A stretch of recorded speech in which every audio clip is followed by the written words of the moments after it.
విజయవాడ పార్లమెంట్లో వైసీపీ నాయకులు అవినీతి అక్రమాల గురించి ఒక్కసారి చూద్దాం. విజయవాడ పార్లమెంట్లో ముఖ్యంగా జగ్గాయిపేటలో ఇక్కడున్న ఎమ్మెల్యే దాదాపుగా బియ్యం అక్రమ రవాణాకు పరోక్షంగా సహకారం అందిస్తూ కొన్ని వందల కోట్ల రూపాయలు అవినీతికి పాల్పడ్డాడని ఆరోపణలు ఉన్నాయి. అదేవిధంగా మనం ఇక్కడ చూస్తే ఇంకొక నియోజకవర్గం నందిగామ, ఇక్కడ వైసీపీ ఎమ్మెల్యే ఇసుక అక్రమ రవాణా గ్రావెల్ దోపిడీ చేశారని ఈ విధంగా ఆరోపణలు ఉన్నాయి. అదేవిధంగా తిరువూరుకు సంబంధించిన శాసనసభ్యుడు తన అనుచరుల ద్వారా ఇసుక అక్రమ రవాణా అమ్మకాలు, ప్రభుత్వ పోస్టులను బదిలీలు, పదోన్నతులకు కూడా డబ్బులు తీసుకున్నాడు, పార్టీ పదవులు అమ్ముకోవడం, ఇలాంటివి అనేక ఆరోపణలు తిరువూరి వైసీపీ ఎమ్మెల్యే పైన ఉన్నాయి. అదే విధంగా విజయవాడ సెంట్రల్ నియోజకవర్గంలో అయితే మల్లాది విష్ణు గారు, ఈయన మల్లాది విష్ణు గారి పైన ఒకటి కాదు రెండు కాదు ఏంటంటే ఈయన గురించి పేజీలు ఉంది.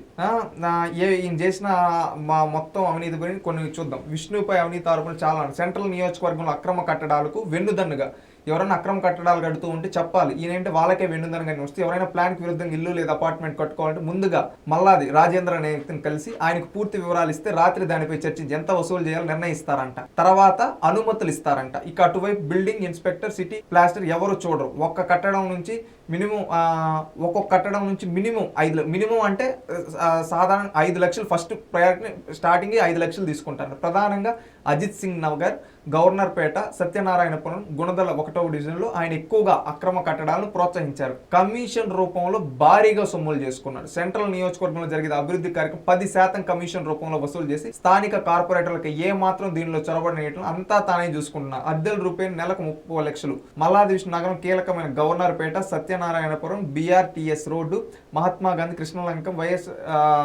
కృష్ణలంకం భవనాలు ఉన్నాయి. వీటన్నిటి దగ్గర నుంచి దాదాపుగా ఈ విధంగా దోచుకు తింటూ ఉన్నాడంట.